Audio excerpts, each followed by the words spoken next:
Por si las moscas, vamos a hablar con el escritor Yuri Herrera, vamos a hablar de su más reciente novela, La estación del pantano.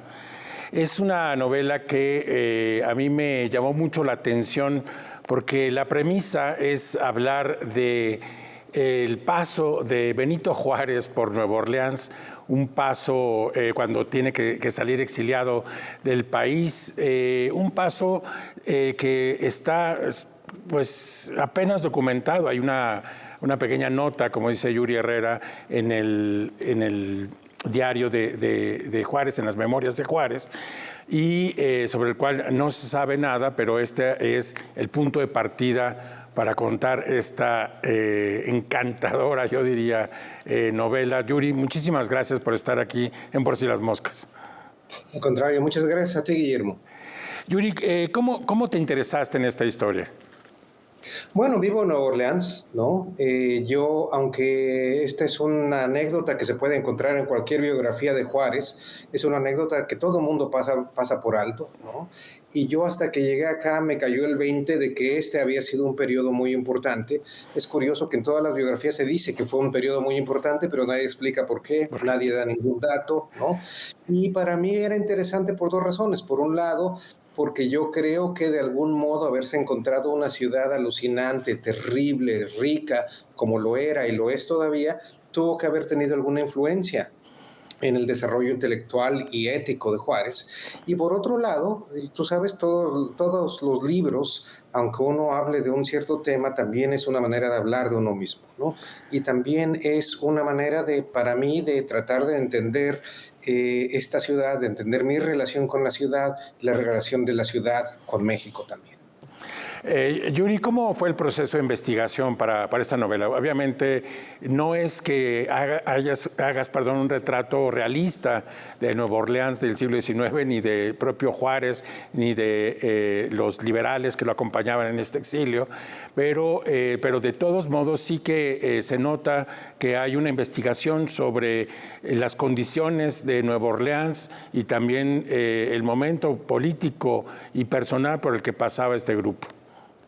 Bueno, me leí varias biografías de Juárez, leí múltiples ensayos y artículos académicos sobre Juárez, hice una lectura de una serie de libros sobre cuáles eran las condiciones de vida en la ciudad en ese periodo, leí la prensa digitalizada de ese entonces, que es el Times-Picayune, desde el día que llega Juárez hasta el día en que se va, e hice la investigación de archivos que me fue posible hacer durante la pandemia. Gracias a lo cual, bueno, encontré algo que es el registro de llegada de Juárez, un registro de una reunión que tuvo con otros exiliados, con el cónsul mexicano aquí en Nueva Orleans, el consulado más viejo de México en Estados Unidos, y no hay mucho más. Algún otro investigador encontró una nota, un recibo, digamos, del hotel donde se quedaron los otros exiliados, pero no donde se quedó Juárez. Fuera de eso, las pocas referencias que tenemos de la estancia de Juárez en Nueva Orleans vienen de una misma fuente, de un historiador llamado Iturribarría, oaxaqueño, que a su vez toma los dichos de un Salvador Cabañas, que fue una persona que vivía aquí en Nueva Orleans y que se convierte a la postre en uno de los personajes de mi novela. Otra cosa para agotar, digamos, los datos históricos, los hechos históricos. ¿Qué era Nueva Orleans en el siglo XIX, a mediados del siglo XIX? Bueno, ¿qué era la ciudad, dices? Sí, o sea, ¿qué era? Porque ese retrato es fascinante en esta novela y creo que desempeña también un papel, digamos, en la geopolítica del momento. Bueno, era muchísimas cosas, ¿no? Era uno de los puertos más importantes de los Estados Unidos. Era por esa misma razón la vía más cercana entre México y Estados Unidos, porque no era tan sencillo atravesar el desierto, sino más bien era fácil llegar a través del Golfo. Era una ciudad donde llegaban, eso, lo que acabo de decir, muchos exiliados de México, muchos exiliados de Cuba, por ejemplo, ¿no? Era una ciudad con una increíble vida cultural.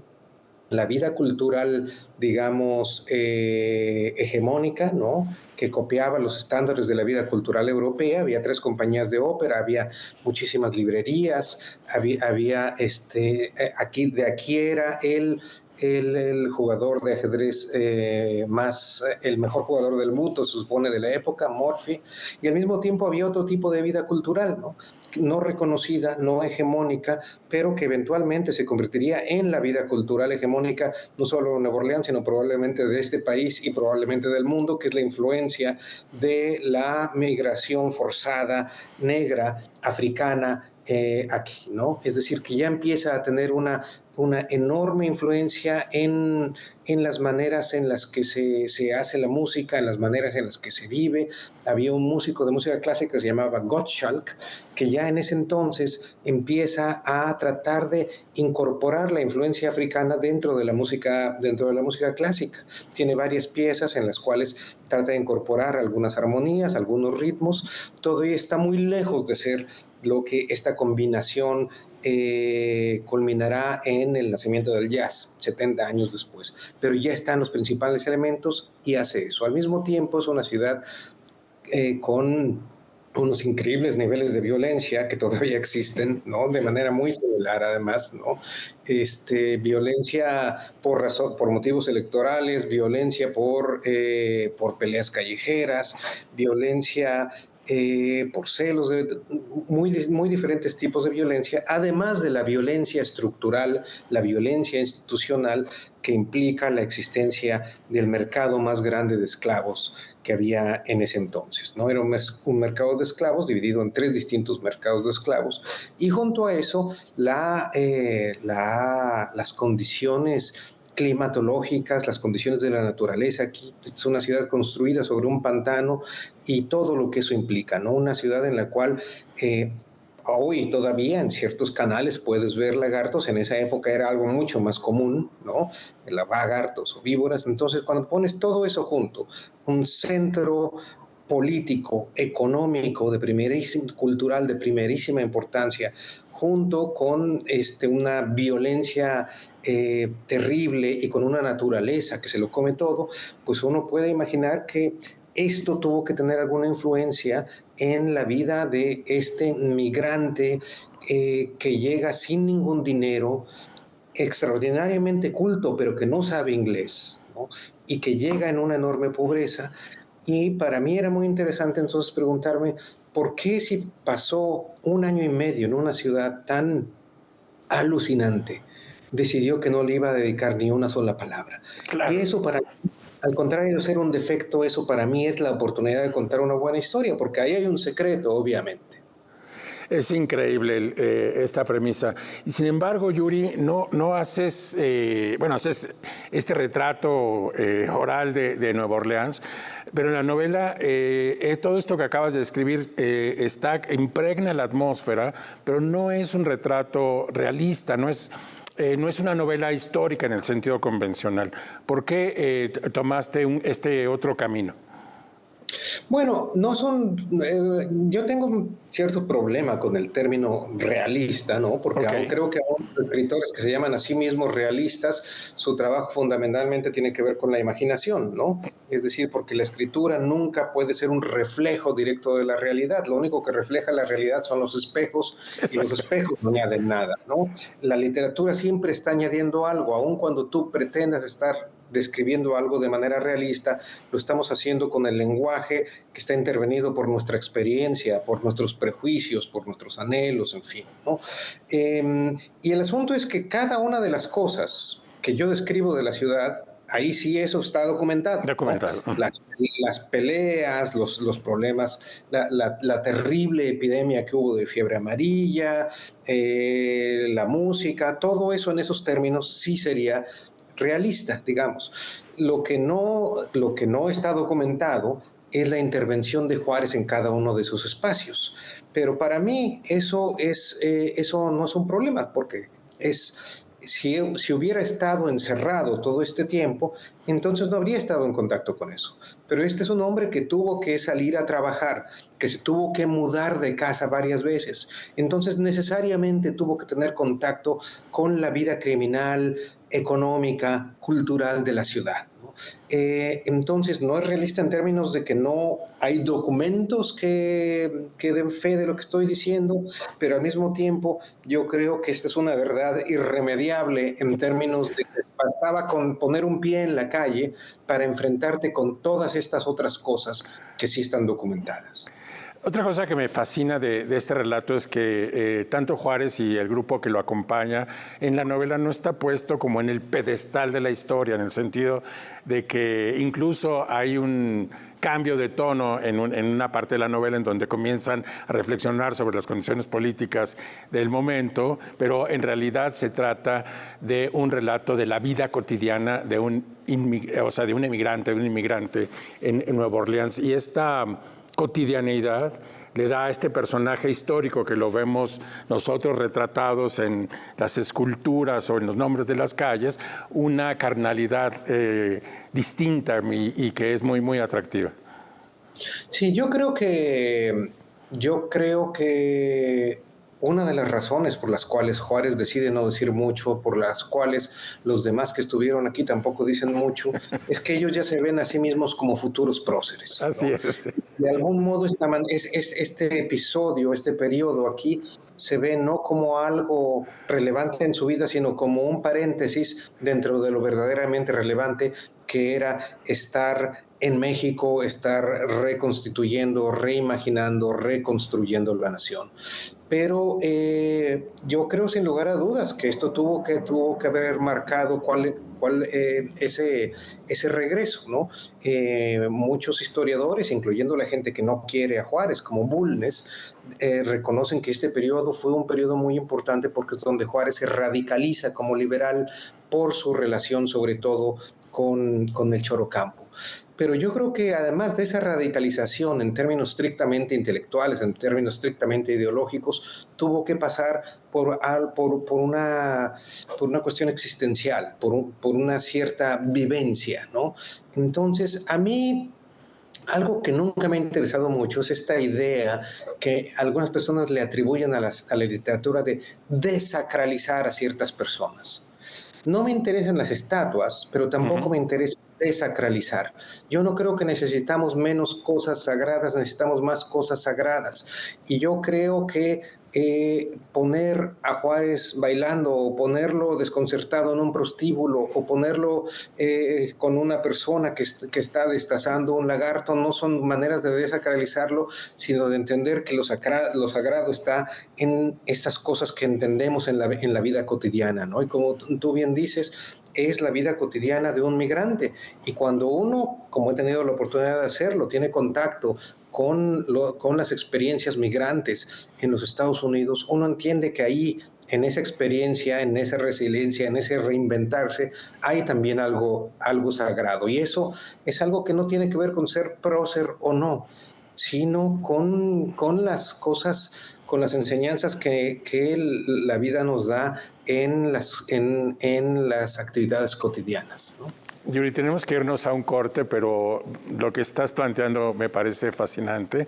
Regresando, quiero preguntarte una hipótesis alrededor del silencio de Juárez y su grupo sobre este periodo. Pero regresamos contigo, no se vayan, regresamos después de estos mensajes.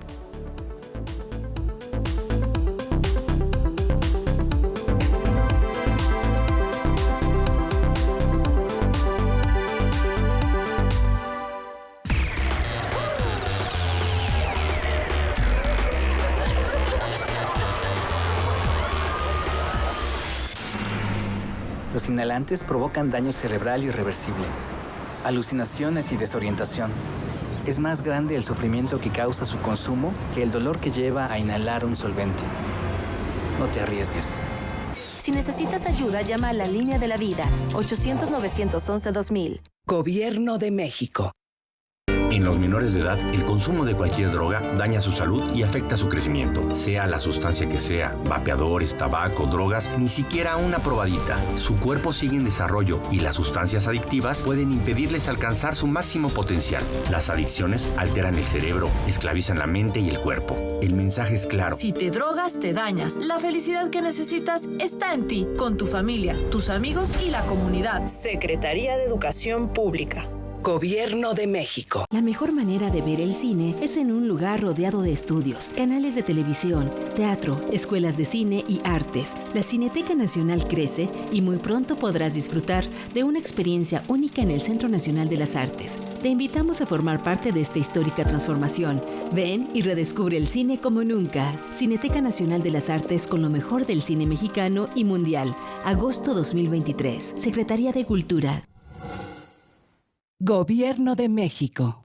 Por si las moscas, estamos de regreso. Estoy hablando con el escritor Yuri Herrera sobre su más reciente libro, La Estación del Pantano, una novela que toma un pedazo de la vida de Benito Juárez, su exilio en Nueva Orleans, para crear esta fantástica obra de ficción. Yuri, un poco leyendo sobre lo que estabas diciendo, digamos, el silencio de Juárez y de sus biógrafos con respecto a este periodo tendría que ver con que, la vida de Juárez en Nueva Orleans, la necesidad de trabajar en una tabacalera, o sea, anudando cigarros o en una imprenta, no corresponden a la imagen del prócer, sino más bien abonarían, digamos, a una vida cotidiana más, como decíamos, del migrante, ¿no?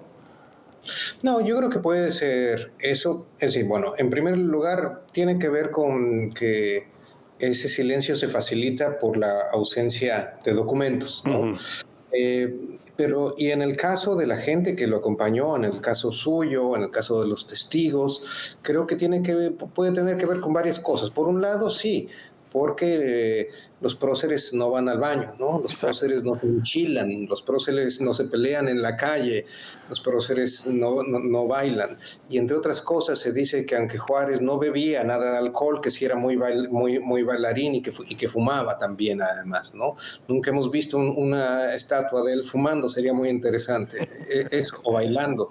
Creo que eso sería muy buenos proyectos a futuro. Pero además de eso, creo que tiene que ver con que, de algún modo, si algo expresa para mí su paso por esta ciudad, es una serie de contradicciones, ¿no? Es el hombre de familia que abandona a su familia por la vida política, el zapoteco que va a darle la puntilla, digamos, a los pueblos originarios que seguían sobreviviendo como comunidades bajo la sombrilla o la supuesta protección de la Iglesia Católica, el liberal que admira profundamente el sistema económico de los Estados Unidos que permite la libre competencia, que permite enriquecerse una nación, pero al mismo tiempo logra ver el lado no menor, sino fundamental y terrible del capitalismo, que es la esclavitud, ¿no?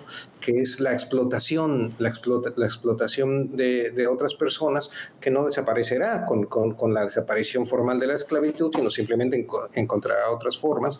Entonces, los personajes históricos a veces nos presentan como consistentes desde que nacen hasta que mueren, y sobre todo como que siempre van dirigidos a un mismo objetivo, como si cada cosa en su vida los hubiera llevado a este lugar, cuando en realidad eso simplemente es una narrativa cómoda. Y esta es una de esas ciudades que incomodan en todo sentido, que incomodan moralmente, que incomodan estéticamente. Por eso es tan interesante, porque es una ciudad que siempre está rehaciéndose. Esta es una ciudad que es atacada cada año por los huracanes y que por eso mismo está repensándose, ¿no? Es una ciudad que abraza la sensualidad, que abraza distintas maneras de vivir la cultura, no nada más en los museos, sino en la calle. Y yo creo que todas estas cosas, de algún modo, son uno de los ingredientes del Juárez contradictorio, del Juárez que no es de piedra, del Juárez que debe tratar de conciliar en su persona y en su personaje político, en su personaje histórico, todas estas cosas que son irreconciliables, ¿no? Entre su origen y lo que sucede después entre su manera de pensar y la manera en la que esto se realiza, mal o bien, en las políticas públicas, en las decisiones que tiene que tomar como presidente. hombre de poder, ¿no? Hay un momento en la novela que me llamó mucho la atención. Hay un guardia en la novela que se le queda viendo a Juárez y no sabe dónde clasificarlo. Obviamente en una sociedad tan estratificada como en Nueva Orleans, en donde además nos muestras cómo hay una clasificación acerca de lo criollo, lo menos criollo, lo blanco, lo menos blanco, etcétera. En estas categorías que todavía perviven en el mundo estadounidense y que de hecho se han hecho, creo, más estrictas y complicadas, hay un guardia que se le queda viendo a Juárez y no sabe qué hacer con él. Es un hombre fuera de lugar y quería preguntarte si puedes elaborar sobre esta idea. Sí, esa es una escena en la cual están en la plaza de armas y se supone que en esa plaza, después de cierta hora, no podía haber personas negras a menos que estuvieran acompañados de sus dueños, digamos, ¿no? Claro. Y él en esta escena está con dos de sus compañeros, si no me equivoco, con Mata y con Ocampo, y suena el cañonazo que dice que se tienen que retirar los no blancos, y llega un policía y lo ve y primero lo va a correr, pero dice, ¿pero tú qué eres? Porque obviamente no es negro. Y en esta época todavía, en este lugar todavía había pueblos originarios, pero cada vez menos, pero además lo ve vestido como, eso sí, todas las fuentes dicen, seguía vistiéndose, ¿no? Como una especie de como abogado, pues, ¿no? De manera muy formal, muy elegante, y entonces es uno de esos momentos donde queda como clara esta dificultad y conveniencia en la manera en la que él navega por el mundo, ¿no? Porque él nunca es un criollo, nunca es un hombre blanco, él es permanentemente subestimado, pero al mismo tiempo eso le permite de algún modo pasar por debajo del radar y conseguir lo que tiene que ser.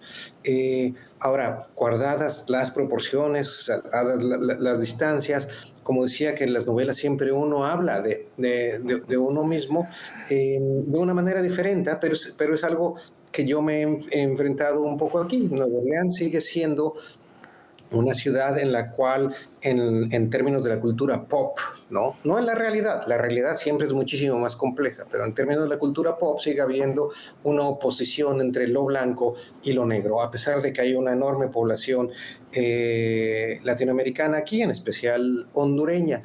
Y yo me he encontrado con que a veces la gente no sabe muy bien qué hacer conmigo, socioeconómicamente, por trabajar en la universidad, pertenezco al mundo blanco, ¿no? Pero evidentemente no lo soy. Tengo muchos amigos en la comunidad negra, pero como no, tampoco soy un migrante típico, en ese sentido no saben si ubicarme entre los hispanos, los latinos, en fin, y es una situación extraña. Si yo, con todo el enorme privilegio que me da poder estar trabajando aquí con documentos y en una universidad, he sentido eso, no quiero imaginar lo que era hace 170 años para alguien que llega en las condiciones en las que estaba y con una violencia estructural mucho más desnuda de cómo está en este momento, ¿no? Bueno, aprovechando lo que acabas de decir y conectando también con otro asunto que ya mencionabas en el principio, que las novelas son en realidad también un reflejo de las propias preocupaciones y de las propias vivencias, independientemente del uso o, en fin, y de la intención de hablar de personajes históricos. Entonces, tu experiencia de migrante, ¿qué podemos encontrar en esta novela? Además de lo que acabas de decir, ¿no? Yo he sido un migrante que no ha tenido que cruzar la frontera con racistas disparándome, ¿no? Yo he sido un migrante documentado, yo he sido un migrante donde he tenido un trabajo que me da cierta protección. Pero de distintas maneras he trabajado con comunidades migrantes, he editado un libro, he dado talleres y yo lo que diría es esto: cuando se habla de los migrantes a veces se homogeneiza, ¿no? Se aplana como si fuera una misma experiencia. La gente migra por razones muy diferentes. La gente migra escapando de la violencia, escapando de la pobreza, pero también la gente migra simplemente porque quiere buscar algo distinto. La gente migra porque quiere tener sexo en un lugar diferente. La gente migra porque está harto de estar en un mismo lugar también, ¿no? Hay muchas razones diferentes por las cuales la gente decide moverse. Eso está en nuestro ADN, ¿no? Y hay tantas versiones de la migración como hay personas, ¿no?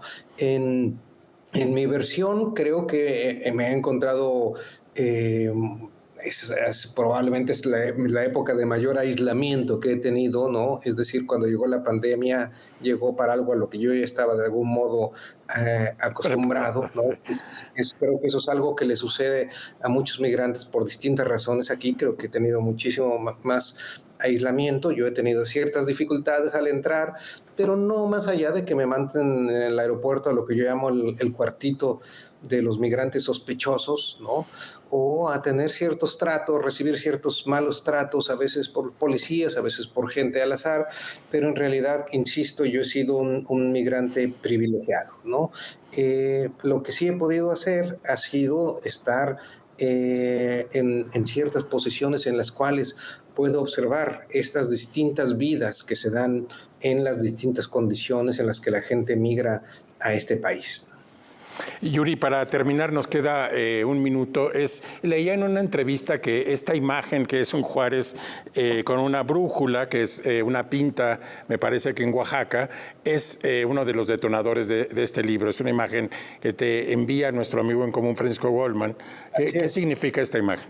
Así es, Frank estaba en Oaxaca, él ya sabía que yo estaba escribiendo el libro y vio este graffiti en una pared en Oaxaca, me envió la foto, me gustó muchísimo, me pareció que expresaba exactamente lo que yo quería decir. Es un Juárez rebelde, es un Juárez callejero, no es un Juárez en la silla de palacio, no es un Juárez en una estatua, sino además esto era durante la pandemia y cuando Juárez llega aquí, hay una epidemia de fiebre amarilla, ¿no? Entonces quedaba perfecto. Yo cuando llegó el momento de hacer la portada, se lo mandé a Paca, mi editora, le gustó la idea, contactó al grafitero de Oaxaca y solo le pidió hacer unos cambios. En el grafiti original, lo que tiene Juárez es uno de estos frasquitos con antiséptico y se lo cambió por una brújula, que es un objeto importante dentro de la novela. De la novela, sí. Bueno, gracias, Guillermo. Pues se nos ha terminado el tiempo. Agradecerte la entrevista y a nuestra audiencia decirle que tienen que leer La Estación del Pantano de Yuri Herrera, editado por Periférica. Muchísimas gracias, Yuri. Gracias, que esté muy bien. Y a nuestra audiencia decirle que nos vemos aquí el próximo sábado a las 7:30 por Si las Moscas.